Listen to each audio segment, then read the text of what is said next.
హల్లెలూయా.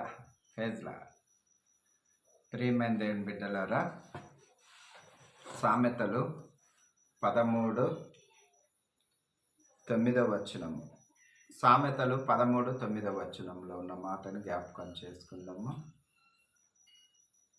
నీతిమంతుడు వెలుగై తేజరిల్లును. నీతిమంతుడు వెలుగై. మరి వెలుగై తేజరిల్లినప్పుడు తేజరిల్లును అని అంటే, నీతిమంతుడు వెలుగు అని అంటే ఈ భూమి మీద విషయం ఏంటి అని అంటే, నీతిమంతులు ఎవరు? పరిశుద్ధ గ్రంథం ఏం తెలియపరుస్తుంది? నీతిమంతుడు ఒక్కడు లేడని తెలియపరుస్తుంది. మరి నీతిమంతుడు ఎవరు? ఆయన నజరేయుడైన యేసు.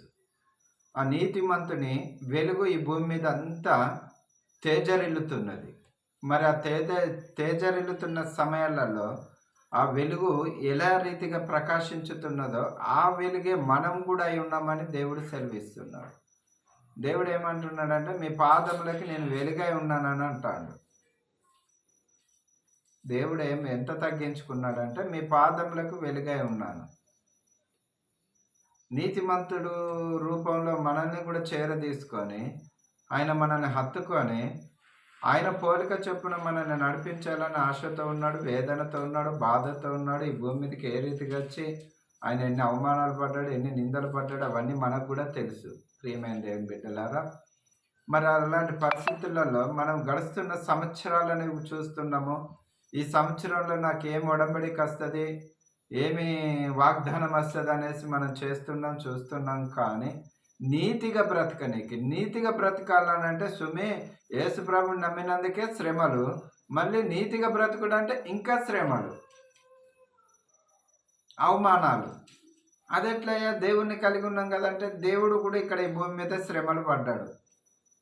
దేవుడు ఈరోజు దేవుడు అని చెప్పుకోనికి వీసిగా అంత అడ్డగోలుగా ఏం దేవుడు కాలేదు.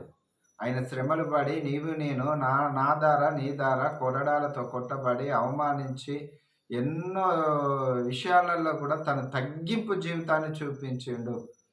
మరి ఈ రోజులలో అలాంటి జీవితం నేను కలిగి ఉండాలనంటే, నీతిమంతునితో అంటకట్టబడిన పిల్లలుగా మనం ఉండాలి అని అంటే, ఆయన నిజమైన ద్రాక్షవల్లి తీగలు మనం ఫలిస్తూ ఇతరులకి ప్రయోజనకరంగా ఉండాలన్నది ఆయన ఆశ. కాబట్టి మరి మనల్ని మనం ఆలోచన చేసుకుందాము. ఆ తీగలలో పనికి రాంది కూడా ఏదన్నా ఉంటే నేనే తీసివేస్తాను కూడా మాట ఇచ్చిన దేవుడు. మరి నీ జీవితంలో నా జీవితంలో కూడా పనికి రాంది ఉంటే ఆయన తీసివేయటకు సమర్థుడు. మరి అలాంటి అవకాశం ఆయనకి ఇచ్చినట్టయితే మనం కూడా నీతిమంతుల జాబితాలో ఉంటాము. మా దేవుడు నీతిమంతుడు కనుక మేము కూడా నీతిమంతులమని గ్రహించుకోగలుగుతాం. దేవుడి ఇట్టి మాటల్ని దీవించును గాక. ఆమేన్.